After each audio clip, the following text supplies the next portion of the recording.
Hemos estado viendo algunos tópicos y los que de ustedes han estado sintonizándose se han dado cuenta que en los domingos terminamos enfocados en el Sermón del Monte, que fue un sermón que el Señor dio. Está registrado en dos partes en la Escritura, en Mateo capítulos 5, 6 y 7, y también en el Evangelio de Lucas. Se cree que era la misma enseñanza dada en dos diferentes partes de su ministerio, ¿verdad? Porque, como he dicho, un buen maestro repite y repite para que nos aprendamos bien las lecciones.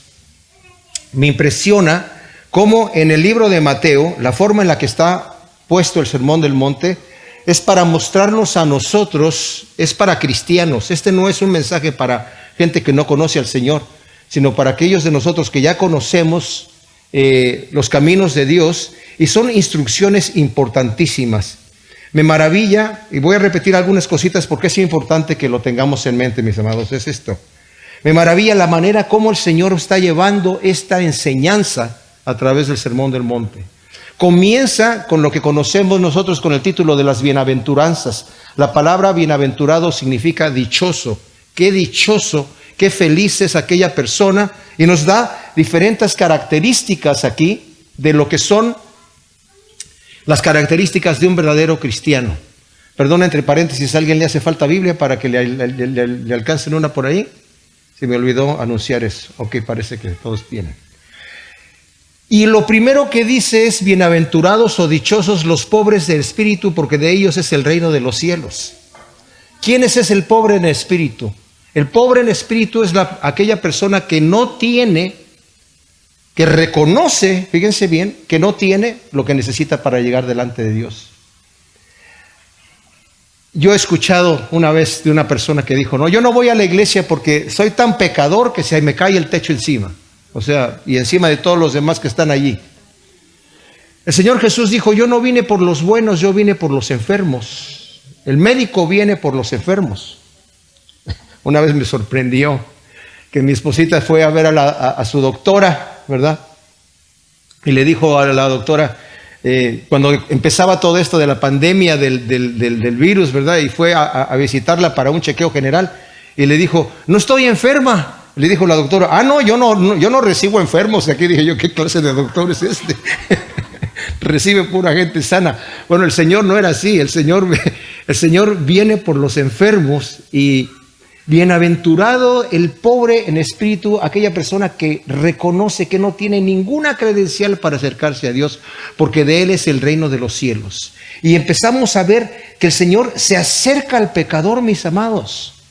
El Señor se acerca a ti y a mí tal como estamos, para que no pensemos: no, es que yo ya hice de muchas cosas y yo nada tengo que ver con esos santos y con esa gente en la iglesia.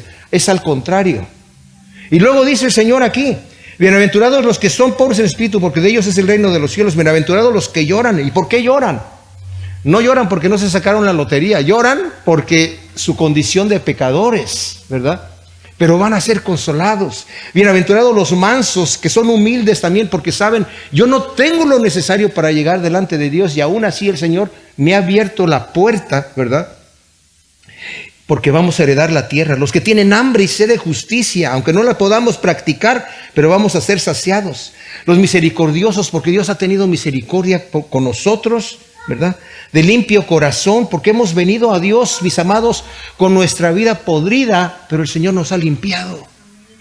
Dice la Escritura, cuando el Señor estaba hablando a Juan, en el capítulo 3 de Juan, dice que la luz vino dice: esta es la condenación, que la luz vino al mundo y los hombres amaron más las tinieblas que la luz, y no quisieron traer sus obras a la luz para que no fuesen reprendidas. Pero los que son de Dios traen sus obras, aunque estén podridas, a la luz. La luz de Dios los alumbra y dicen: ay, Dios mío, ¿qué voy a hacer? Dice el Señor: ¿sabes qué vas a hacer? Entremos a cuentas, y si tus pecados fueran rojos como el carmesí, yo los voy a hacer blancos como la nieve. No para cobrarte, no para avergonzarte, no para insultarte, sino para perdonarte. ¡Qué bendición!, ¿verdad? Entonces, bienaventurados los que procuran la paz, porque serán llamados hijos de Dios, porque Dios, a precio de su sangre, nos ha dado la paz que nosotros necesitábamos con Dios. Bienaventurados los que padecen por causa de la justicia y por causa del reino de Dios, porque nuestro galardón va a ser grande. Después el Señor nos dice, ustedes la iglesia, ustedes son la sal, son la luz, son la sal que impide la putrefacción en el mundo, son ese elemento antiséptico, son la luz en medio de las tinieblas. No se callen, abran la boca, muestren sus buenas obras delante de los hombres para que glorifiquen a nuestro Padre que está en los cielos. Y luego nos empezó a decir que Él no ha venido a quitar la ley, porque aunque viene hablando con autoridad y aparentemente iba a contradecir algunas de las cositas de la ley, más bien Él las explica y nos hace ver, mis amados, que la situación de la ley de Dios es mucho más que simples legalismos.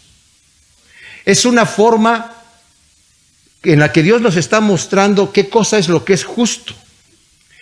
La religión, y cuando hablo de religión estoy hablando en un sistema, en un modo peyorativo, un poquito insultante, cuando decimos, es que yo no ando buscando religión, sino una relación con Dios. Desde ese punto de vista, porque existe la buena palabra religión, como dice Santiago, ¿verdad? La religión pura y sin mancha, ¿verdad? Es los que cuidan de las viudas y de los huérfanos y se mantienen sin contaminación del mundo.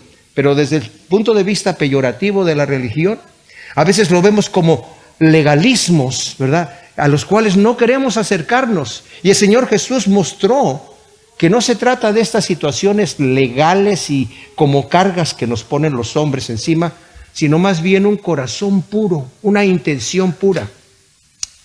¿Y qué hace la ley, mis amados, cuando nosotros llegamos y nos enfrentamos con ese Dios santo? Nos condena. Nos condena. Porque decimos, Señor, pues ¿qué voy a hacer yo? Vuelvo al primer paso, soy un pobre en espíritu, un mendigo en espíritu, no tengo lo que necesito. El Señor me dice, yo sé que no tienes lo que necesitas, pero yo te voy a llevar. Eres mi oveja, yo te voy a llevar, yo soy tu pastor, yo te voy a llevar por lugares de delicados pastos, junto a aguas de reposo te voy a hacer descansar. Y el Señor nos dice, no hagas tus buenas obras delante de la gente solamente para que ellos te vean a ti, para que te aplaudan, sino hazlo tu oración, tu ayuno en secreto, y tu Padre que ve en secreto te va a recompensar. Mencioné que no está contradiciendo la palabra de Dios la oración en público, porque también dice, donde dos o más se pongan en mi nombre y pidan una sola cosa, yo la voy a hacer. No está condenando el ayuno en público, está condenando el hecho de que yo me presente como el súper espiritual, ¿verdad? Y nos ha estado hablando acerca también, mis amados, de la lámpara del cuerpo, del hacer tesoros aquí en la tierra, de buscar poner mi mirada en las cosas de las cosas del reino de Dios, porque lo que está aquí va a pasar. Quiero decir una cosa y lo voy a decir con toda solemnidad y con todo respeto, mis amados, y con temor de Dios. Es muy fácil pasar por esta vida pensando, aquí no va a pasar nada, ¿verdad? Aquí yo tranquilamente voy a cruzar y voy a llegar, y ya cuando ya esté viejito allá, si me acuerdo de Dios, bueno, ahí para hacer mi paz con Dios. Igual Dios va a perdonarlos a todos, como algunos dicen, hasta el diablo mismo lo va a perdonar el Señor, así que no hay problema. Y lo que yo quiero hablar aquí es de un tema súper importante, que es el siguiente. Mi mensaje no va a ser muy largo. Es esto: cuando el Señor estaba delante de Pilato y le dijo, ¿entonces eres tú rey? Sí, le dice el Señor, yo soy rey, para eso he nacido y para eso he venido al mundo, para dar testimonio de la verdad. Y Pilato le dijo, ¿la verdad? ¿Qué es la verdad? En la época de Pilato estaba la misma filosofía de hoy en día, de que tú tienes tu verdad, yo tengo mi verdad, lo que tú crees que es bueno para ti y lo que tú crees que es real para ti. A mí déjame en mi verdad. Pero Cristo dice, no, yo vengo a dar testimonio de lo que es. La ciencia, hay científicos que dicen que, fíjense, pseudocientíficos yo les llamo, porque para mí no son realmente científicos, aunque son científicos y tienen sus laboratorios, que por ejemplo piensan o promueven la teoría de la evolución. Pero les digo una cosa, en sus laboratorios no obran así, no trabajan así, porque la ciencia no atina, la ciencia comprueba, la ciencia analiza, observa y dice, esto es lo que es, porque siempre se repite, y la ciencia no le anda atinando a nada. Eso es lo que es realmente científico. Y Cristo dijo, yo he venido para dar testimonio de la verdad, de lo que realmente es. Va a haber un día en donde rodillas se va a doblar y toda lengua va a confesar que Jesús es el Hijo de Dios. Lo queramos o no lo queramos, nos guste o no nos guste. Tanto aquel que recibió a Cristo como Señor y Salvador de este lado de la eternidad, como aquel que blasfemó su nombre, va a doblar su rodilla y a confesar que Cristo es el Señor. El mismo Pilato que preguntó qué es la verdad, ¿saben qué? Ahora ya sabe qué es la verdad. Aquellos que negaron al Señor Jesús en este momento y que han pasado a la eternidad, ya saben qué es la verdad. Y eventualmente van a doblar su rodilla y van a decir que Jesús es el Señor para la gloria de Dios Padre. Pero solamente de este lado de la eternidad es para gozo mío. De aquel lado de la eternidad es para perdición. Entonces el Señor al final ahora nos está diciendo, al final del Sermón del Monte, cuando nos dice, no pongas tu tesoro aquí en la tierra porque lo vas a perder. Por mucho que tú logres adquirir y que por mucho que tú logres acumular, te vas con las manos vacías. John Rockefeller, el primero de los Rockefellers que se hizo millonario, es considerado el hombre más rico de la historia moderna. Hizo muchísimo dinero en su época. Cuando murió le preguntaron a su apoderado, ¿y cuánto dejó? Dijo, lo dejó todo, no se llevó ni un centavo. Lo dejó todo. Y así es como es. Solamente lo que logró hacer para el reino de Dios, si es que hizo algo, se lo llevó para beneficio de él. El Señor nos habla de un joven rico que dice que produjo mucho fruto y que llenó sus graneros y dijo, ¿qué voy a hacer? Porque tengo tanto fruto que no me cabe ya en los graneros. Ya sé qué voy a hacer. Los voy a derrumbar y voy a construir unos más grandes y voy a decirme a mi alma, alma, muchos bienes tienes para muchos días, relájate, repósate, come, bebe y disfruta. Y dice Dios que le dijo, necio, esta noche tu alma te es demandada y ¿para quién va a quedar todo lo que has atesorado? Dice, y esto es por cuanto fuiste rico para el mundo, pero no para Dios. No que estuvo mal que el hombre tenía riquezas, sino que nada hizo para llevarse para el reino de Dios, ¿verdad?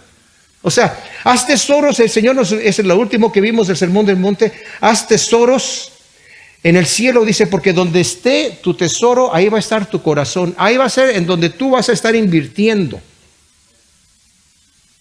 Y al final dice, nadie puede servir a dos señores, es imposible, aunque cuando hablé de este tema comenté que muchos cristianos les molesta este punto que dice aquí. Nadie puede servir a dos señores porque aborrecerá al uno, amará al otro, o se apegará al uno y menospreciará al otro. No podrá servir a Dios y a Mamón. Mamón es el Dios del poder, el Dios del dinero, ¿verdad? Y hay muchos cristianos que dicen, ¿cómo que no se puede? Sí se puede, yo sí puedo. Yo sí puedo servir a Dios y puedo servir a las riquezas también, no hay ningún problema. Pero el Señor dice, no se puede, porque entonces vas a menospreciar a uno. No quiere decir que no puedes tener bienes materiales, porque cuando vimos en segunda de Timoteo, primera de Timoteo, cuando Pablo está hablando a los ricos de este mundo, les habla y les dice que sean buenos en buenas obras, e incluso habla acerca de que el Señor nos ha dejado las cosas para que las disfrutemos, ¿verdad? Y dice, por ejemplo, en el capítulo 6, versículo 17, a los ricos de este mundo recomiéndales que no sean arrogantes ni pongan su esperanza en las riquezas, que son inciertas, sino en Dios, quien nos provee abundantemente de todas las cosas para que las disfrutemos. O sea, están allí, dadas por Dios, pero que hagan el bien, que sean ricos en buenas obras, que sean generosos, dispuestos a compartir, atesorando para sí mismos un buen fundamento para el tiempo venidero, a fin de que echen mano de la vida eterna. Entonces, el Señor Jesús nos está hablando, mis amados, acerca de lo que es realmente importante. Y nos quedamos justamente y quiero nada más repetirlo, que está en el versículo 7, en donde nos dice, pedid y se os dará, buscad y hallaréis, llamad a la puerta y se os abrirá, porque todo el que pide recibe, y el que busca halla, y al que llama a la puerta se le abre. ¿Qué hombre hay de vosotros que si su hijo le pide un pan le dará una piedra? ¿O si le pide un pescado, le dará acaso una serpiente? Pues si vosotros siendo malos sabéis dar buenas dádivas a vuestros hijos, cuánto más vuestro Padre Celestial dará cosas buenas a los que le pidan. Así que todo cuanto queráis que os hagan los hombres, así también hacedles vosotros, porque esta es la ley y los profetas. Ahora, ¿por qué estoy repitiendo este punto que ya lo vimos en el estudio pasado? Por esto, porque es importante, mis amados. Lo mencioné también. Muchos de nosotros tenemos una idea equivocada de Dios. Una idea que la heredamos de la religión. Que Dios quiere que yo sufra. Que Dios quiere que yo padezca. Porque vemos a los beatos, ¿verdad? Esas imágenes renacentistas de los santos así todos sufridos, ¿verdad? Con las caras tristes y las imágenes que tenemos de San Martín de Porres y de todas estas personas que sufrieron muchísimo y seguramente a Dios le gusta eso, ¿verdad? Y cualquier persona que dice, oye, yo no quiero vivir así, yo quiero vivir la vida. ¿Cuántos de nosotros hemos compartido con alguien el Evangelio? Y nos dice, no, a mí déjame gozar ahora, ya cuando ya esté viejito, que ya no tenga mucha energía, ahí me voy a poner a cuentas con Dios. En este momento yo quiero el reventón. ¿Qué dice el Señor? Yo he venido para que tengan vida, pero no una vida mediocre, una vida completa. Yo he venido para que tengan gozo, pero un gozo completo. Y dice aquí, si ustedes que son malos saben dar buenas cosas a sus hijos cuando ellos les piden, ¿cuánto más nuestro Padre que está en los cielos no nos va a dar las buenas cosas? ¿Qué imagen tenemos nosotros de Dios? ¿Verdad? Una imagen de un Dios tacaño que dice, no, yo no quiero que disfrutes mucho, yo quiero que te la lleves al que quiera azul celeste, pues, que le cueste. Ese versículo no está en la Biblia. Dios quiere lo mejor para nosotros, mis amados, lo mejor. El problema es que nosotros no sabemos en dónde encontrarlo. Y termina con esta regla de oro. Todo lo que quieran que los hombres hagan con ustedes, así hagan ustedes con ellos, ¿verdad? Este mundo sería otro. Y luego dice, el versículo 13, entrad por la puerta estrecha porque ancha es la puerta y espacioso el camino que conduce a la perdición y muchos son los que entran por ella. Cuán estrecha es la puerta y angosto el camino que conduce a la vida, pocos son los que la hallan. Y había mencionado, mis amados, que mucha gente dice, todos los caminos llevan a Roma, ¿verdad? Entonces el infierno es Roma, porque todos los caminos, dice, es el camino ancho. No, el camino que lleva a la vida es un camino angosto y pocos son los que lo escuchan, los que entran por allí. Por eso me dice el Señor, tienes que entrar por la puerta estrecha. No porque sea dolorosa la puerta, sino porque es estrecha. No es como yo quiero, es como Dios quiere, ¿verdad? Entonces, cuando la gente nos critica que somos muy cerrados porque decimos solamente a través de Cristo, es que Cristo dijo, yo soy el camino, la verdad y la vida y nadie absolutamente viene al Padre si no viene por medio de mí. Pero ¿qué es el camino de Cristo? ¿Qué es lo que el Señor demanda de mí? Dice la Escritura, venid a mí los que estéis cargados y cansados, que yo los voy a poner unas cargas que ni siquiera van a poder levantarse. No, yo los voy a hacer descansar. Lleven sobre ustedes mi yugo, que es ligero y es fácil mi carga. Juan dice, sus mandamientos no son gravosos. Así que si yo tengo una idea de que venir delante de Dios y seguirlo a Él va a ser una cosa terrible y va a ser algo espantoso, no conozco la verdad. Estoy engañado. Me he dejado engañar por el enemigo. Y luego dice aquí, guardaos de los falsos profetas que vienen a vosotros con vestidos de ovejas, pero por dentro son lobos rapaces. Por sus frutos los reconoceréis. ¿Acaso se recogen uvas de los espinos o higos de los abrojos? Así todo árbol bueno da frutos buenos, pero el árbol malo da frutos malos. No puede un árbol bueno dar frutos malos, ni un árbol malo dar frutos buenos. Todo árbol que no da buen fruto es cortado y echado al fuego.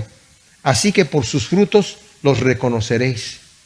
Yo creo que en la época que estamos nosotros viviendo hoy en día, mis amados, han entrado tantas doctrinas raras a la iglesia a través de muchos falsos maestros. El Señor nos va a hablar aquí acerca de falsos maestros, gente que habla falsedad y la gente que escucha y no hace. O sea, no solamente a los maestros, sino también a nosotros que estamos escuchando. Pero primero nos dice que nos guardemos de los falsos profetas que vienen a nosotros, dice aquí, con vestidos de ovejas, pero por dentro son lobos rapaces. Entendamos que esta es una imagen que nos está poniendo aquí el Señor, que aparentemente no podemos distinguir si el lobo es oveja porque trae un vellón encima que parece a una oveja, ¿verdad? Y llega a nosotros con palabras como las palabras que utilizamos, decía, hermano, Dios te bendiga, que mira, que no sé cuánto. ¿Y qué es lo que estos hombres nos van a decir? Si nosotros leemos, por ejemplo, lo que nos dice Pedro, y también nos lo dice Judas, Judas el bueno, ¿verdad? El medio hermano del Señor, que está antes del Apocalipsis. Pero déjenme nada más leerles rápidamente lo que nos dice Pedro, que es casi lo mismo que dice Judas. Hubo también falsos profetas entre el pueblo, como también habrá entre vosotros falsos maestros que introducirán encubiertamente herejías destructoras, negando aún al soberano que los adquirió, trayendo sobre sí mismos destrucción repentina. Y muchos irán tras las lascivias de ellos. Son gente que predican un evangelio de libertinaje. El otro día estaba yo viendo a un cantante popular, no voy a decir nombres, que es un pastor también. Estaba presentando en su congregación, muy bonita la congregación, una pantalla gigantesca atrás, dos hombres así de la mano que obviamente eran homosexuales. Y dice, ¿te ofende esa imagen? Entonces eres homofóbico. Y dije yo, bueno, que me pusiste un título, pero eso, claro que me ofende la imagen. O sea, ¿qué es lo que está pasando aquí? O sea, estamos tratando de ser tan liberales y que todo está ok, como dice aquí. Están metiendo sus lascivias tras ellos, por causa de los cuales será difamado el camino de la verdad.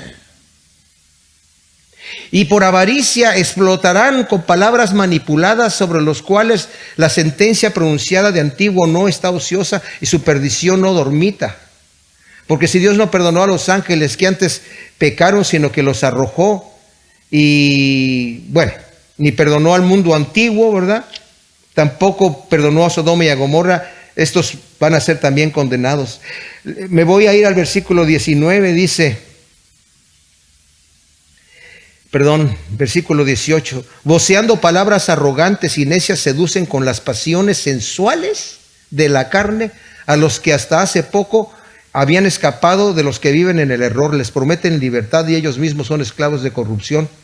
Porque de quien uno es vencido, de este queda hecho esclavo. Porque si tratando de escapar de las contaminaciones del mundo por medio del conocimiento del Señor y Salvador Jesús el Mesías, y enredándose otra vez en ellas, son vencidos, su postrer estado viene a ser peor que el primero, y mejor les hubiera sido no haber conocido el camino de justicia, que después de conocerlo volverse atrás del santo mandamiento que les fue dado.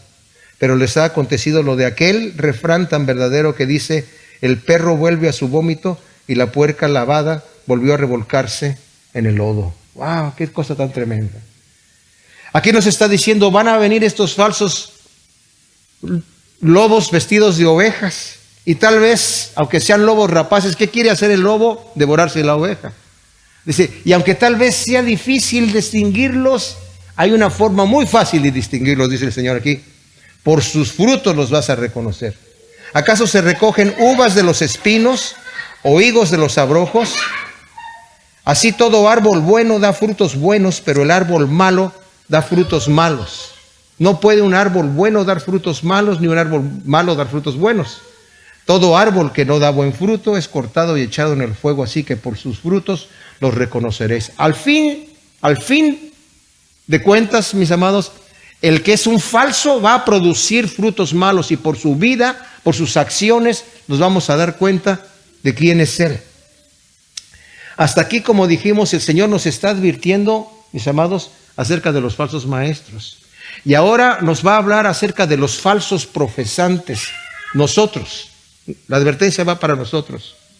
No todo el que me dice Señor, Señor entrará en el reino de los cielos, sino el que hace la voluntad de mi Padre que está en los cielos. Muchos me dirán en aquel día: Señor, Señor, ¿no profetizamos en tu nombre, y en tu nombre echamos fuera demonios, y en tu nombre hicimos muchos milagros? Entonces les protestaré: nunca os conocí, apartaos de mí, hacedores de maldad. Esta porción es una porción bien tremenda, mis amados. Aquí el Señor está concluyendo Su mensaje que lo empezó: bienaventurados los mendigos en espíritu, porque de ellos es el reino de los cielos, y la puerta está abierta para que todos entremos. Pero una vez que hemos entrado, una vez que hemos conocido la verdad, tenemos una responsabilidad.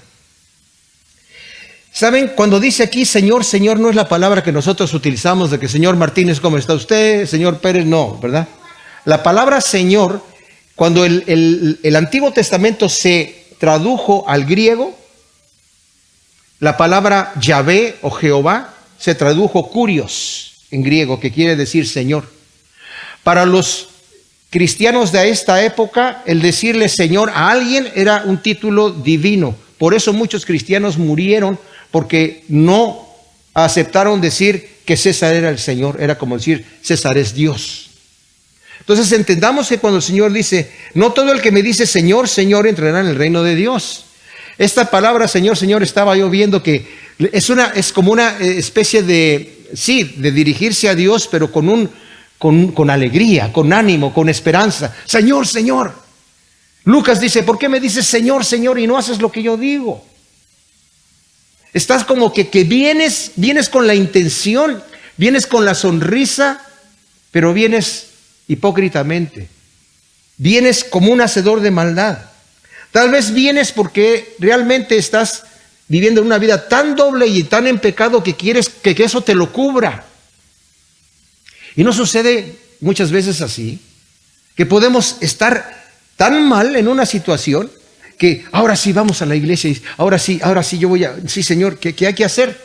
Pero no estamos dispuestos a rendir el pecado. Estamos tratando de contener. Señor, pídeme cualquier cosa, pero no me pidas esto. Esto no. Pídeme otra cosa. Es más, hasta lo voy a hacer al doble, pero esto me lo dejas aquí, Señor. El Señor dice, no. No todo el que me dice Señor, Señor entrará en el reino de los cielos, sino el que hace la voluntad de mi Padre que está en los cielos. Y muchos me dirán en aquel día. Fíjense a quién se está refiriendo ya aquí. Señor, Señor, ¿no profetizamos en tu nombre? El Señor no les dice, ¿cuál profetizamos? ¿No? ¿Cuál es profecía? Ustedes no profetizaron.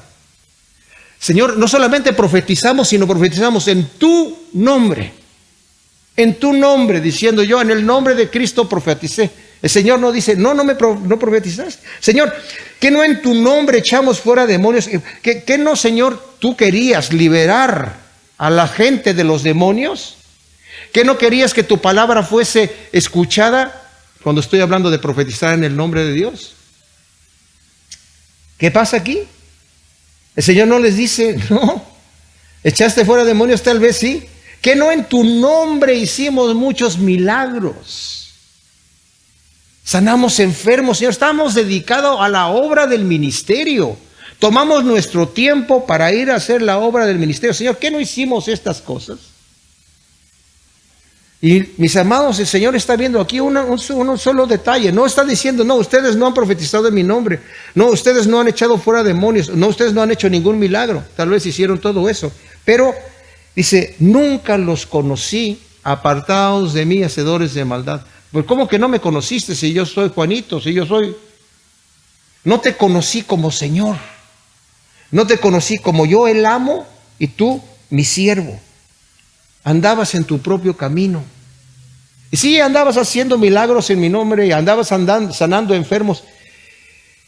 Yo una vez estuve trabajando con un misionero que cayó en pecado gravísimo de adulterio sin arrepentirse.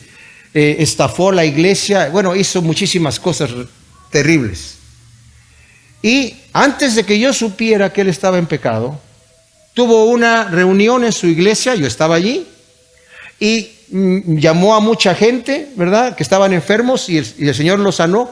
Y al otro día, tomándonos un café, me dice, oye, si yo estuviera mal, y yo no le estaba diciendo que estaba mal, que él estaba mal, dice, si yo estuviera mal, ¿hubiera sanado tanta gente?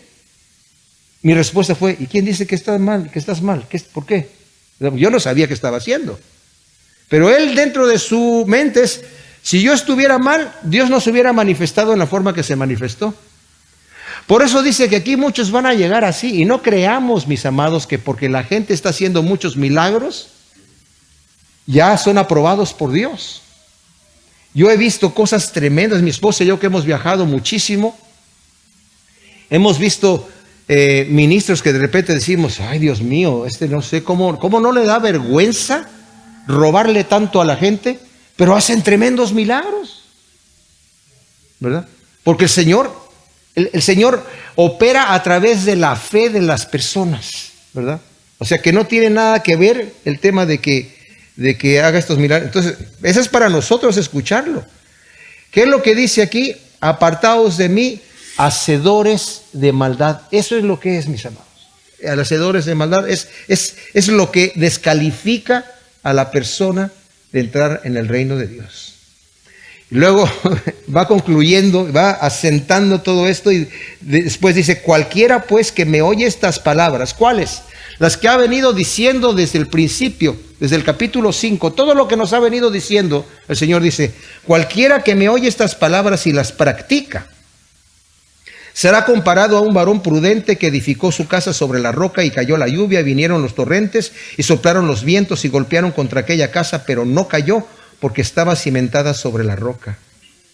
Pero cualquiera que me oye estas palabras y no las hace será comparado a un varón insensato que edificó su casa sobre la arena y cayó la lluvia y vinieron los torrentes y soplaron los vientos y irrumpieron contra aquella casa y cayó y fue grande su ruina.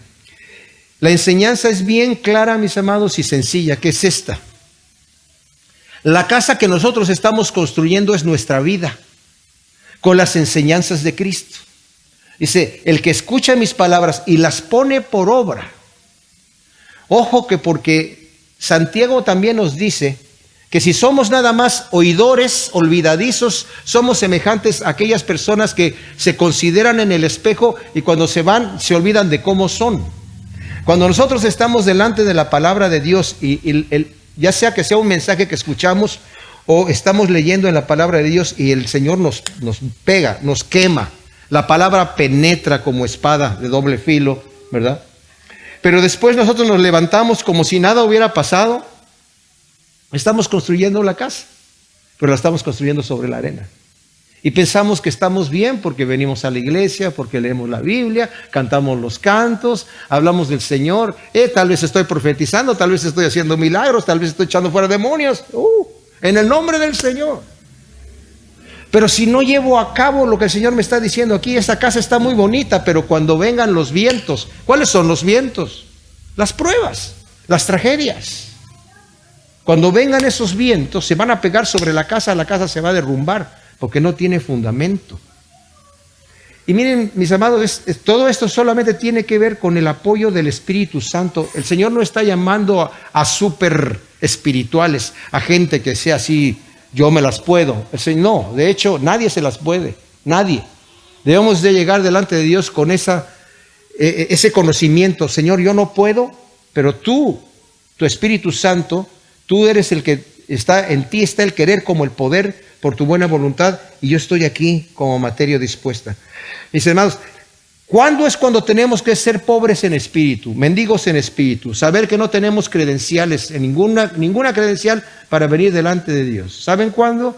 Todo el tiempo.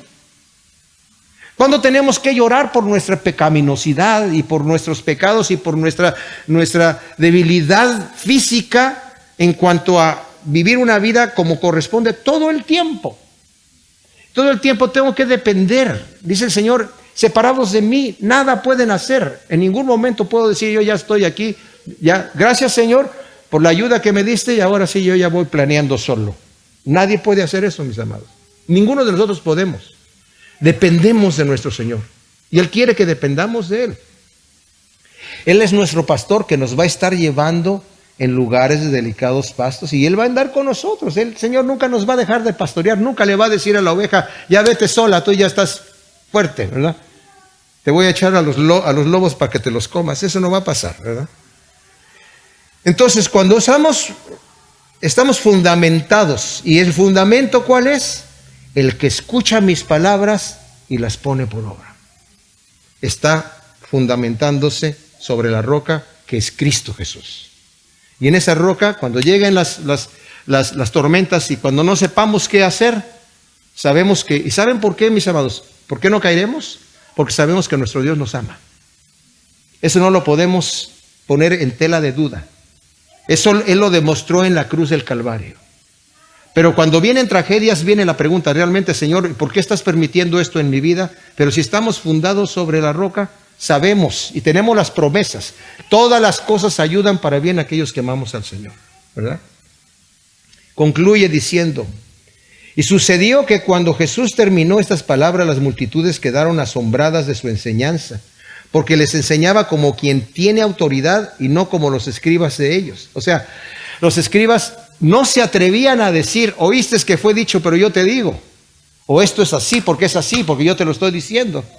Sino, así dice el rabino Jalel, y así dice el rabino Shamaí, y así dice Peranganito y fulanito, pero no se atrevían a dar directamente su opinión como el Señor lo hacía. Voy a concluir con un pedacito que escribe aquí a John Stott en este comentario del Sermón del Monte. Estuviéramos o no en lo correcto al pensar que Jesús comenzó su conclusión con el versículo 13, la conclusión del Sermón del Monte. Vemos con certeza que ahora llega a ella. A esta altura no está interesado en añadir más instrucciones, sino más bien en asegurar una respuesta propia a la instrucción que ya ha dado.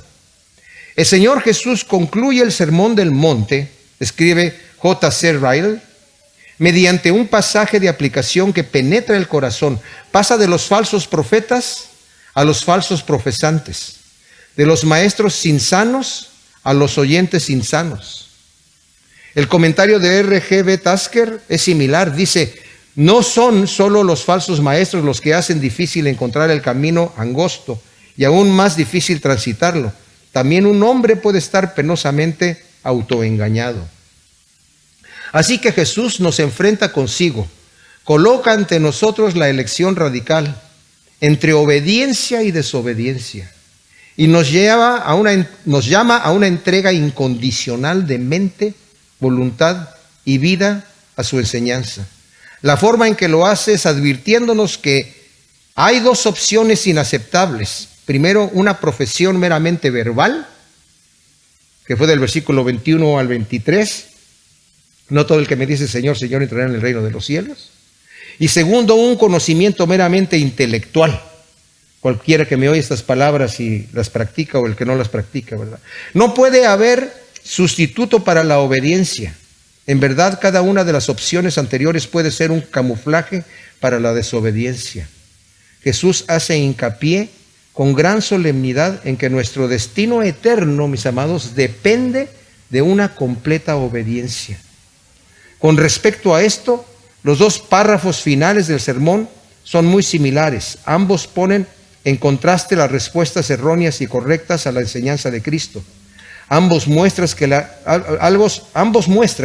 que la neutralidad es imposible y que es imperioso hacer una decisión definida. Ambos proponen el acento en que nada puede tomar el lugar de una obediencia activa y práctica. Y ambos enseñan que el asunto de la vida y la muerte en el día del juicio estará determinado por la respuesta moral que hayamos dado a Cristo y a su enseñanza. En esta vida, la única diferencia entre los párrafos es que el primer tipo de gente ofrece una profesión de labios como alternativa a la obediencia. El segundo tipo ofrece una audición mecánica de obediencia, ¿verdad? O sea, el que escucha estas palabras, dice el Señor, y las pone por obra, va a ser esa casa edificada sobre la roca y no va a caer nunca. Qué tremendo, ¿verdad? Qué tremendo. Me maravilla cómo el Señor empezó de la pobreza espiritual a estar fundado sobre la roca en sus enseñanzas. Así que con simpleza de corazón, con humildad y sencillez, tomemos lo que el Señor nos dice, volvamos a leer este Sermón del Monte y digámosle al Señor, Señor, ayúdame a vivir una vida recta, ¿verdad? Y a poner por obra todas estas cosas. Vamos a orar. Señor bendito, te doy gracias por tu palabra y yo te pido que tú, Señor, siembres estos principios que hemos estado estudiando en tu palabra, Señor, en nuestros corazones, que realmente se arraiguen y den su fruto a 100 por 1, Padre. para que podamos vivir unas vidas fructíferas, Señor. Unas casas edificadas sobre ti, que eres la roca. Y Señor, si hay alguna persona que no te conoce, que no ha tomado la decisión de recibirte a ti como Señor y Salvador, Señor, que en esta ocasión pueda decir: Padre Celestial, te doy gracias por haber enviado a tu Hijo Jesús a morir por mí. Te recibo, Señor Jesús, como mi Señor y mi Salvador. Yo soy un pecador en necesidad de un Salvador. Ayúdame, Señor, perdóname, límpiame. Te entrego mi vida, mi salud, mi trabajo, mi futuro y todo lo que soy, Señor. Si he andado tibio, Señor, o tibia, yo te pido, bendito Dios, que también afirmes mis pies sobre tu camino y que lo que se haya salido vuelva a entrar, Señor. Que aquel gozo que en una ocasión estaba firme, estaba ardiente, Señor, que tú lo vuelvas a encender esa llama, Padre bendito. Y que en este momento que estamos a punto de participar de la Santa Cena, Señor, podamos hacerlo con un corazón de regocijo y de gratitud. Gracias, bendito Dios, en el nombre de Cristo Jesús. Amén.